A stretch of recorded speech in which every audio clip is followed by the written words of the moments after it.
हाँ टुन्ना साहू ग्राम राधामोहनपुर block Chikiti post Govindnagar. ଆପଣ ଏ ଚାଷ ଛତୁ ଚାଷ କରିବା କେତେ ଦିନ? ଛତୁ ଚାଷ କରି 18 ବର୍ଷ ହେଲାଣି। 18 ବର୍ଷ ହେଲାଣି। ଆପଣ ଛତୁ ଚାଷ ଲାଭବାନ କେତେ ହଉଛନ୍ତି? ଲାଭ ବର୍ଷକୁ ଲକ୍ଷେ ଏମିତି ଭିତରେ ରହୁଛି। ଆପଣ ଗାଁରେ କେତେ % ଲୋକ ଛତୁ ଚାଷ କରୁଛନ୍ତି? ଆମ ଗାଁରେ 90% ଲୋକ ଛତୁ ଚାଷ କରୁଛନ୍ତି। କେତେ ଏକର ଜମି ଏଠାରେ ହଉଥିବ? ଟୋଟାଲି ନା? ହଁ ଟୋଟାଲ ଗ୍ରାମରେ ହଉଥିବ 40-50 ଏକର। 40-50 ଏକର ଜମି ଛତୁ ଚାଷ କରୁଛନ୍ତି। ଏଠାରେ ଇଏ ସରକାର ତରଫରୁ କିଛି ସବସିଡି? ସରକାର ତରଫରୁ କିଛି ସବସିଡି ମିଳିନି। ମିଳିଲେ ଟିକେ ଆମେ ଉପକୃତ ହେବୁ। ଆଉ ଏବେ ବର୍ତ୍ତମାନ ଆହୁରି ଛତୁ ଚାଷରେ ଲୋକମାନେ ଉପକୃତ ଅଛନ୍ତି। ଆହୁରି ସରକାର ତରଫରୁ କିଛି ମିଳିଲେ ଆପଣ ଆହୁରି ଉପକୃତ ହେବେ ବୋଲି ଭାବୁଛନ୍ତି। ଆଉ ଏଠାରେ ଆପଣଙ୍କର କେତେ ଜମି ଛତୁ ଚାଷ କରୁଛନ୍ତି? ଆମର ଏକରେ ପରେ ଛତୁ ଚାଷ ହଉଛି। ଆପଣ ଛତୁ ଚାଷରେ କେତେ ଲୋକ କାର୍ଯ୍ୟରତ ରହୁଛନ୍ତି? ଛତୁ ଚାଷରେ 10-12 ଜଣ ରହୁଛୁ ଡେଲି ସବୁଦିନ କାର୍ଯ୍ୟରେ। ଆଉ ଆପଣଙ୍କ ଗାଁରେ କେତେ ଘର ଥିବେ? ଆମ ଘରେ ମୁଁ ରାଧାକାନ୍ତ ସାହୁ ମୋ ନାଁ, ଆମର ଗ୍ରାମ ନାଁ ରାଧାମୋହନପୁର।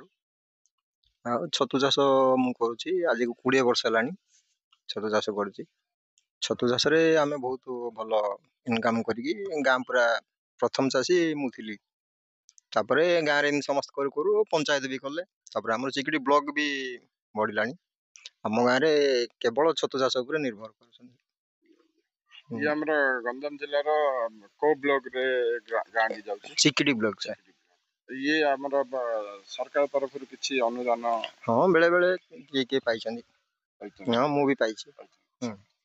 ଇଏ ଆମର ଆହୁରି ଉନ୍ନତ ଧରଣର କିଛି ଟ୍ରେନିଂ ଆପଣଙ୍କୁ ଦିଆଯାଉଛି?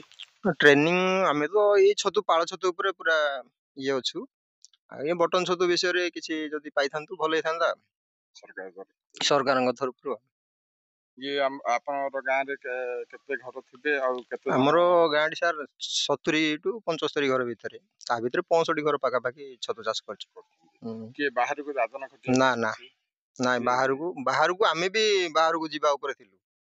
ମୁଁ ବି ଚେନ୍ନାଇ ଯାଇଥାନ୍ତି, କେରଳ ଯାଇଥାନ୍ତି। ଏଇଟା କେମିତି ଜଣେ ଲୋକ କଲା, ସେ ଆମକୁ ଦେବାରୁ ସେ କରି ତାପରେ ଗାଁ ସମସ୍ତେ ଆମକୁ ତ ଏବେ ଗାଁ ଟା ଯାହା ଘଟିକି ପଞ୍ଚାୟତ ଘଟୁଛନ୍ତି ଆ ଭିତରେ। ଆଉ ପଞ୍ଚାୟତ ପୁରା ଆମ ଗାଁ ଉପରେ ନିର୍ଭର କରୁଛନ୍ତି। ବହୁତ ଚାଷୀ ବି ଉପକୃତ ହଉଛନ୍ତି। ଇଏ କେତେ ଗାଁରେ ଗୋଟେ ପଞ୍ଚାୟତ? ଏଇଟା ଆମର 6 ଖଣ୍ଡ ଗାଁ। କେତେ ଗାଁ ଛତୁ ଚାଷରେ ରହୁଛନ୍ତି? ଏଇଟା ଆମର ପାଖାପାଖି ତାଙ୍କେ ସବୁ କମ କରୁଛନ୍ତି, ଆମଠୁ କମ କରୁଛନ୍ତି। ରାଧାମୋହନପୁର ଗ୍ରାମଟା ପୁରା ଛତୁ ଚାଷ ପଞ୍ଚାୟତ ଲୋକ ଖଟୁଛନ୍ତି। ଚିକିଟି ବ୍ଲକ ବି ଗଲାଣି। ଆମର ବନ୍ଧୁବାନ୍ଧବ ରିଲେଟିଭ ଆମର ଉନ୍ନତି ଦେଖି ଆମ ବନ୍ଧୁବାନ୍ଧବ ଆମେ କରେଇଲୁ। ଆଉ ଭଲ ହଉଛି, କାହିଁ ଚେନ୍ନାଇ ଯିବ, କାହିଁ କେରଳ ଯିବ। ଧନ୍ୟବାଦ ଆପଣଙ୍କର ଏଇ ଜିନିଷ କହିବାରୁ। ଆପଣଙ୍କର ଗାଁକୁ ଆହୁରି ଉନ୍ନତି କରନ୍ତୁ ଏବଂ ଏଇ ଚାଷ ଜମିକି ଆହୁରି ବଢାନ୍ତୁ। 100% ଆହୁରି। ରିପୋର୍ଟ ସମୀକ୍ଷା ନ୍यूज लाइव।